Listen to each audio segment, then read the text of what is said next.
মৌসুমীর gardening tips চ্যানেলে তোমাদের সবাইকে জানাই আবারও স্বাগত।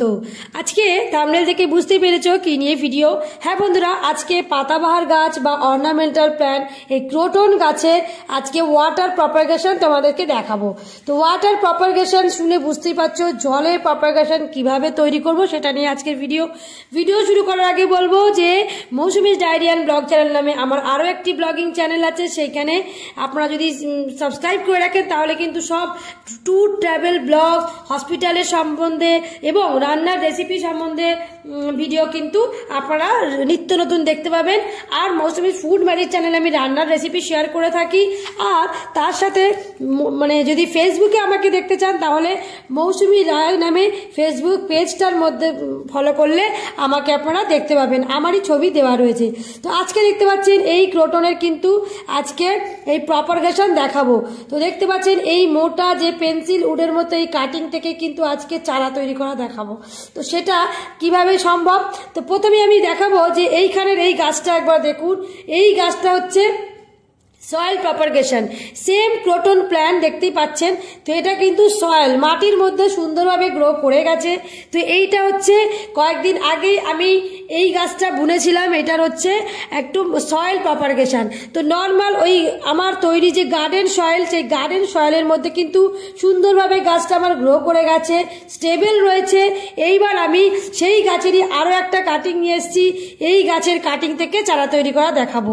তো দেখো প্লেস এক, গাছ আলাদা, আর এটা হচ্ছে ওয়াটার প্রপাগেশন। তো প্রথমে যেটা আমাদের লাগবে সেটা হচ্ছে নর্মালি হচ্ছে দেখো এইরকম পেন্সিলের মতো মোটা কাটিং, এরকম কাটিং লাগবে।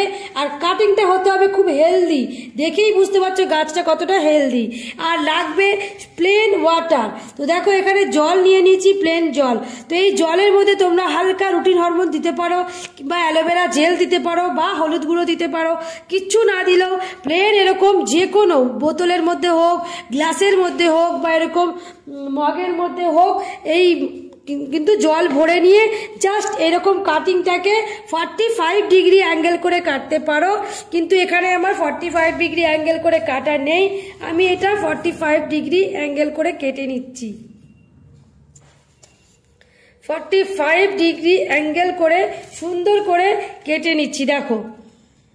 তো এইরকম ভাবে কেটে নিতে হবে। আর এটা নোড এরিয়া, দেখো এই যে গিট গিট মতো দেখতে পাচ্ছ যেখান থেকে পাতা বা কাণ্ড গজায়, সেটাই হচ্ছে নোড এরিয়া। তো এই নোড এরিয়াটা জলের মধ্যে 2 ইঞ্চি থেকে 3 ইঞ্চি কিন্তু জলের মধ্যে ডিপ করতে হবে, তবে কিন্তু এই ওয়াটার প্রপাগেশন খুবই ইজি ওয়ে। কারণ এই গাছের শিকড় গজাচ্ছে কিনা তোমরা ইজিলি রোজ দেখতে পাবে। মাঝে মাঝেই 2-3 দিন ছাড়া কিন্তু তোমাদের ওয়াটারটা চেঞ্জ করতে হবে। আর ওয়াটার চেঞ্জ করবার সময় যদি রুট সিস্টেম এখানে হয়ে থাকে দেখবে সাদা সাদা ডটের মতো দেখাবে। তো আমার এখনো রুট সিস্টেম ডেভেলপ হয়নি, তো সেই জন্য এখানে নর্মাল দেখছো। যখন রুট সিস্টেম তৈরি হবে এখানে সাদা সাদা গিট গিট মতো পরবর্তীকালে মোটামুটি ওই 1 মাসে কি 1.5 মাসের মধ্যে কিন্তু এখানে অনেকগুলো সরু সরু কিন্তু সুতোর মতো তোমরা শিকড় দেখতে পাবে। আর তখন কিন্তু জল পরিবর্তন করবার সময় তোমাদের কিন্তু এটা খুব খেয়াল রাখতে হবে যে শিকড়ে যেন কোনো রকম ক্ষতিগ্রস্ত না হয়। তো মোটামুটি 1 থেকে 1.5 মাসের মধ্যে কিন্তু ভালো শিকড় তৈরি হয়ে যাওয়ার পর তখন তোমরা সুন্দর করে একটু শিকড়ের গায়ে রুটিন হরমোন হালকা লাগিয়ে তোমরা মাটির মধ্যে এরমভাবে বুনে দিতে পারো।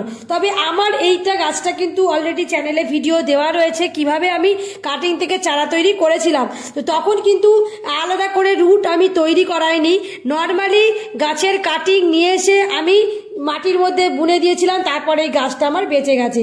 কিন্তু এইটা তোমরা করতে পারো দুটো প্রসেসে, যে একটা হচ্ছে তোমার জলের মধ্যে প্রপাগেশনটা করে নিয়ে শিকড় এসে যাওয়ার পর তোমরা মাটিতে ট্রান্সফার করতে পারো, আদারওয়াইজ তোমরা ডাইরেক্ট মাটির মধ্যে দিয়ে দিতে পারো। তো ডাইরেক্ট মাটির মধ্যে তোমরা দিয়ে দিতে পারো। তো আজকে আমি তোমাদেরকে দুটো ওয়েই দেখাবো। ওয়াটার প্রপাগেশনটা কিভাবে তোমাদের বলে দিলাম যে এরকমভাবে জলের মধ্যে রেখে দাও, জল পাল্টে পাল্টে দাও, ওয়াটার প্রপাগেশন হয়ে গেল। এবার আমি তোমাদের দেখাবো যে সয়েল প্রপারগেশন তোমরা কি করে করতে পারো। তো দেখো আমার এখানে সয়েল প্রপারগেশন করার জন্য তোমাদের আমি দুটো প্রসেস দেখে নিলাম, যেটা তোমাদের ভালো মনে হবে, যেটা তোমাদের ইজি মনে হবে সেটা তোমরা করতে পারো। তো এইবার আমি দেখিয়ে দেবো এইটার মধ্যে ওয়াটার প্রপারগেশন। তো দেখো আমি এখানে গার্ডেন ঝুরঝুরে সয়েল আমি নিয়েছি।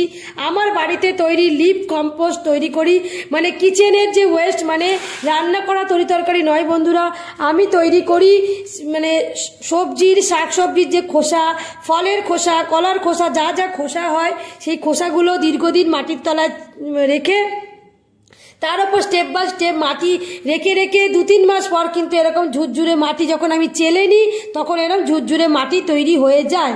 যেগুলো ডিকম্পোস্ট হয়নি সেগুলো আমি আলাদা করে দিই, যেগুলো কম্পোস্ট হয়ে গেছে মাটির সাথে সেগুলো আমি এরকম করি। তার সাথে আমি যেটা দিই সেটা হচ্ছে আমার বাড়িতে এটাও তৈরি করি, সেটা হচ্ছে প্রত্যেক দিনের যে আমাদের বাড়িতে ডিম খাওয়া হয়, তো প্রত্যেক দিন যে ডিম খাওয়া হয় তো সেই ডিমের যে খোসাটা থাকে আমি গ্রাইন্ডারে চূর্ণ করে নিয়েছি, এরকম পেস্ট করে নিয়েছি। তো এইগুলো পাউডার ফর্মের হয়েছে, তো এইগুলো আমি আস্তে করে দেখো গাছের গোড়ায় এরমভাবে আমি দিয়ে দিই যে কোনো গাছে, তাতে কিন্তু ক্যালসিয়ামের ঘাটতি পূরণ হয়ে যায়। তো আমার এই মাটির মধ্যে মেশানো ছিল, তারপরে আবারও আমি কিন্তু একটু তোমাদেরকে দেখানোর উদ্দেশ্যে আমি এটা আবারও দিলাম যে এইভাবে কিন্তু মাটির মধ্যে যে ঘাটতিগুলো থাকে এইভাবে কিন্তু সুন্দর করে তোমরা দিয়ে দিতে পারো মাটির মধ্যে। খুব ভালো কিন্তু কম্পোস্ট সার এবং মাটির মধ্যে যে বিভিন্ন রকম মানে উপাদান লাগে একটা গাছের বৃদ্ধির জন্য, তার মধ্যে ক্যালসিয়ামের সোর্সটা কিন্তু ভীষণ উপকার। তো দেখতে পেলে এটা কিন্তু আমি কত সুন্দরভাবে তৈরি করে নিয়েছি। তো এইবার আমি দেখাবো তোমাদের যে কিভাবে আমি এই গাছটাকে বুনবো। তো প্রথমেই তোমাদেরকে দেখাই, দেখো এইখানে যে গাছটা আমি এখানে আরো একটু মাটি দিয়ে দিলাম, কেন এর নিচে যেটা হবে সেটা হচ্ছে এইটার টপটা, এই যে টপটার এই এতটুকু পোর্শন কিন্তু আমার রয়েছে কিচেন ওয়েস্ট, যে সবজির খোসা, ফলের খোসা আমি এই নিচে এতটা পর্যন্ত দিয়ে তার ওপর আমি বাকিটা মাটি দিয়েছি। তো আমি প্রতিটা টবেরই যখন আমি গাছের জন্য রেডি করি বন্ধুরা, তখনই কিন্তু আমি এই টবটাকে এইভাবেই সেট করি, তাতে আমার মাটিটাও কম লাগে। কারণ এই দেখো তোমরা, মাটির যদি এতটুকু আমি ধরুন আমার কম মাটি আছে, টব প্রচুর আছে, তো সেক্ষেত্রে আমি প্রতিটা টবের এতটা অন্তত মানে কিচেনের যেগুলো সবজির খোসা, ফলের খোসা, তারপরে রোজকার দিনে যে আমাদের ঠাকুরের পুজো করি সেই যে ফুল বেলপাতা যাই থাকে না কেন, ফুলের মালা, সেইগুলো আমি টবের এতটা দিয়ে তার উপর আমি মাটি দিই। তাহলে কি হচ্ছে, মাটিটাও আমার কম লাগলো আর এগুলো মাটির চাপে কিন্তু কম্পোস্ট সার তৈরি হয়ে যাচ্ছে। তো এইভাবে মাটিটা আমি দিয়ে দিয়েছি। এবার আমি এইখানে তো দেখুন বন্ধুরা 45 ডিগ্রি অ্যাঙ্গেল করে তো কাটাই আছে।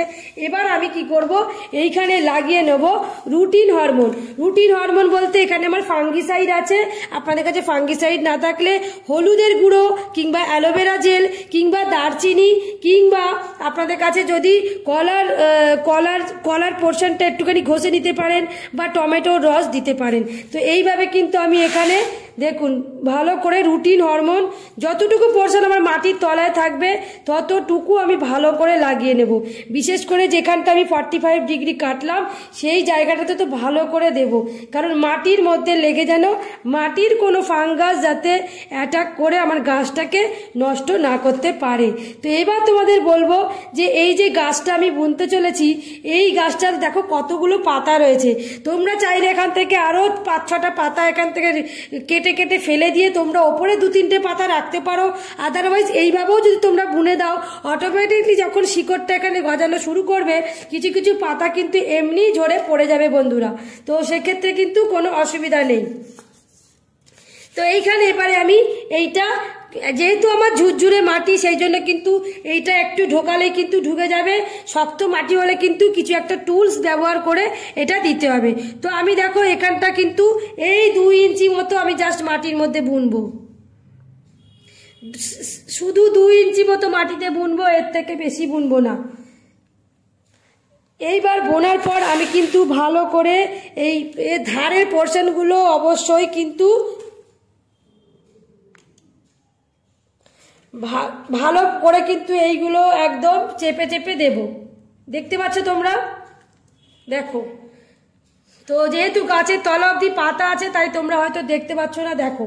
তো এই যে একদম যে এই যে ডালটা রয়েছে এর ধারগুলো একদম ভালো করে বসিয়ে দিতে হবে, কারণ এই গাছটার কিন্তু পাতার অনেকটা ভার। এইবার তোমরা হয়তো দেখতে পাচ্ছ, দেখো এই গাছটা যেহেতু পাতার ভার অনেক, সেই জন্য তোমাদেরকে একটু এই ভালো করে এরকম করে চেপে চেপে না বসালে গাছ কিন্তু খালি হেলে যাবে, বিশেষ করে জল দেওয়ার পরে। তো আমার এখানটা মাটি একটু ঢুকে ঢুকে গেল বলে আমাকে এখানে আবারও একটু মাটি দিতে হচ্ছে। তো জল দেওয়ার পর যেখানে দেখবে মাটিটা ঢুকে ঢুকে যাচ্ছে সেখানে তোমরা আবারও জল দেবে। তো এইভাবে কিন্তু দেখতে পাচ্ছ। তো আমার কিন্তু মোটামুটি এখানে অনেকটা দেওয়া হয়ে গেল।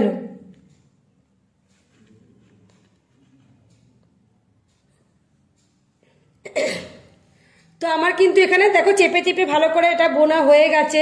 এবার আমাকে এখানে দিতে হবে, কি জল। তো আমি এখানে দেখো গাছটা কিন্তু একটু হেলা টাইপের বন্ধুরা, গাছটা যেহেতু একটু হেলা টাইপের, তো এটাকে সাপোর্ট দিতে গেলে এখানে ভালো করে মাটিটাকে চেপে দিতে হবে, ঠিক আছে, নাহলে কিন্তু গাছটা হেলে যাবে। তো দেখো আমার এখানে বোনা হয়ে গেছে। এবার আমি এখানে একটু জল রেডি করব। তো এখানে আমি প্লেন জল নিয়ে নিলাম। তো জলের কালারটা এই জন্য মনে হচ্ছে কারণ এটার মধ্যে মাটি গোলা জল ছিল, কারণ এই যে টুলসটা যেটা মাটি লেগে আছে, এটা যখনই বারবার আমি এর মধ্যে দিচ্ছি, জল দেওয়া ছিল, তখনই কিন্তু এটা মাটির কালারটা চেঞ্জ হয়ে যাচ্ছে। এটা মাটি দেওয়া জল আর কিছু না। তো এবার আমি এটার মধ্যে আমি দিয়ে দেবো একটু ফাঙ্গিসাইড দেবো, আর দেবো এখানে অ্যাপসাম সল্ট, যেটাতে কিন্তু এই যে চিনির দানার মতো দেখতে, এই হচ্ছে অ্যাপসাম সল্ট। এটা হচ্ছে গাছের যে কোনো রকম শক বা স্ট্রেস থেকে গাছকে রক্ষা করবে এবং ফাঙ্গাসের অ্যাটাক থেকেও বাঁচাবে। তো এটা থাকলে তোমরা দিতে পারো, খুবই ভালো। তো এটা চিনির দানার মতো, তো এটাও আমি একটু দিয়ে দিলাম ভালো করে। এবার এটাকে একটু গুলিয়ে দিই। এইটা দিলে কিন্তু গাছের যেরকম সার হয়ে যাবে, তেমনি ফাঙ্গাসের অ্যাটাক হবে না। আর দ্বিতীয় কথা হচ্ছে গাছটাকে যে মানে গাছের ডালটা যে আমি কেটে এনেছি বা ভেঙে এনেছি, তো সেইটার যে একটা শক থাকে গাছের, সেই শকটা থেকেও গাছটা কিন্তু একটু আরাম পাবে। তো এর জন্যই এটা দেওয়া। তো আমি এবার একটু ফুল একদম ভরপুর জল দিয়ে দেব, যাতে এক্সেস জলটা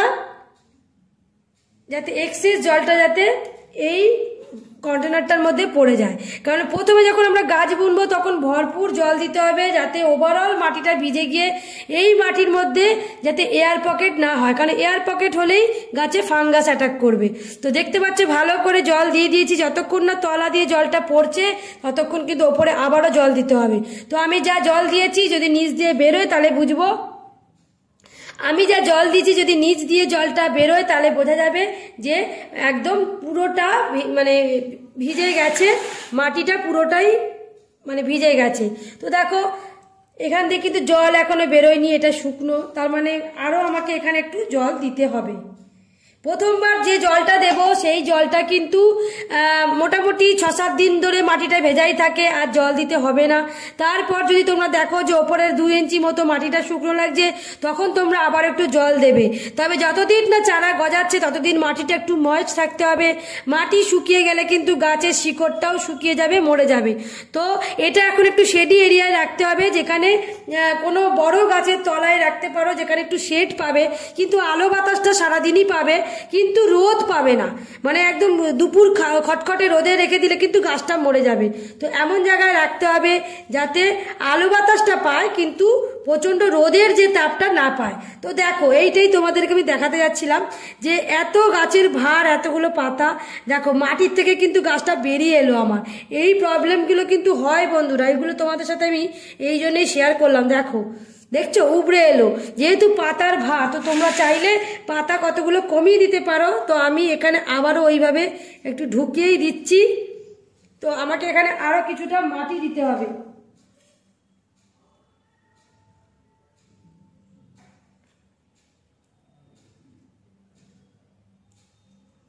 তো এখানে একটু মাটি দিতে হবে, নইলে গাছটা কিন্তু থাকবে না। তো আপাতত এখানে সাপোর্ট হিসেবে আমি আমার এই এটাই দিই যাতে একটু সাপোর্টটা পায়। তারপর যখন মাটির সাথে, তো আমি আমার এই টুলসটাই দেখো একটু সাপোর্ট হিসেবে আপাতত দিয়ে রাখলাম। যখনই গাছের এই মাটির জলটা পুরোটা শুষে নেবে না মাটিটা, তখনই আস্তে আস্তে কিন্তু মাটিটা যখনই টানবে গাছটাকে, তখনই কিন্তু এটা সেট হয়ে যাবে, তখন কিন্তু আর হেলে পড়ে যাবে না। এখন যেহেতু সদ্যই আমি দিয়েছি, তো সেই জন্য কিন্তু এই গাছটা কিন্তু হেলে যাচ্ছে। কিন্তু দেখো আর একটা জিনিস তোমাদের, এই গাছটাও কিন্তু অতটাই ভারী, তোমরা দেখো এই গাছটাও কিন্তু অতটাই ভারী, কিন্তু এখন কিন্তু আমার কোনো সাপোর্ট সিস্টেমের দরকার হচ্ছে না, কারণ এই গাছটা মাটিটা কিন্তু এখন স্টেবল হয়ে গেছে। এই যে মানে গাছের ডালটা কিন্তু মাটিটা এরকম টেনে ধরে রেখেছে, তাই এখন কিন্তু কোনো রকম এটা পড়বে না। কিন্তু এটা যেহেতু এক্ষুনি বুনেছি, তাই এটা কিন্তু বারবার হেলে যাচ্ছে বা পড়ে যাওয়ার সম্ভাবনা আছে। তো সেই জন্যই দেখতে পাচ্ছ মাটিটা পুরো ভেজা, ওই জন্য একটু সাপোর্ট দিয়ে দিলাম। তবে 1-2 দিনের মধ্যে কিন্তু এই সাপোর্টটা আর লাগবে না, তখন আমি এটা তুলে দেবো। তো আশা করি ভিডিওটা তোমাদের হেল্পফুল হয়েছে। তোমাদের ওয়াটার প্রপাগেশন এবং সয়েল প্রপাগেশন দুটোই দেখিয়ে দিলাম। যদি ভিডিও ভালো লাগে অবশ্যই লাইক, শেয়ার, কমেন্ট করতে ভুলবে না বন্ধুরা। আর এই সমস্ত অর্নামেন্টাল গাছ কিন্তু সবার বাড়িতেই রাখা উচিত, গার্ডেনের সৌন্দর্য বাড়িয়ে দেয়, বা ঘরেরও যে কোনো জায়গায় রাখলে ভালো লাগবে। তো আমার বন্ধুরা দেখো এই হলুদ দেওয়ালটার সামনে দুটো গাছ রেখেছি, এত সুন্দর লাগছে যে তোমরা নিজেরাই বুঝতে পারছো। তো আশা করি ভিডিওটা ভালো লেগেছে। দেখা হবে নেক্সট ভিডিওয়। আজকের জন্য এটুকুই, টাটা বন্ধুরা।